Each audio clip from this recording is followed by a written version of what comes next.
ወዳጄ ያላንቺ ደህና ነህ? እየለመድክ ነው? አዎ። ፍቅር እንግዲህ በአጋጣሚ አስታውቅሻለሁ። ወንድሜ እሱ ነው። እንግዲህ በአጋጣሚ ልትተዋወቁ ነው። ሰላም ነው? አረ ወደዛ አንቺ አምሻል እንዴ? አረ ወደዛ ሄዱ ባሻሻ ሰጥኛለሽ። አብራኪ ተፋይ ከወንድሜ ማንንም አላስበልጥምሽ። ስትፈልጊ የትም መቅረት ትችያለሽ። አንሄድ በእናትህ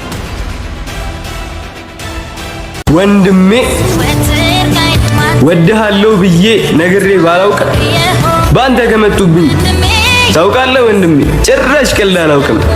ወንድም መከታ ነው ወንድም እኮ ጋሻ አንተ ለኔ ማለት በቃ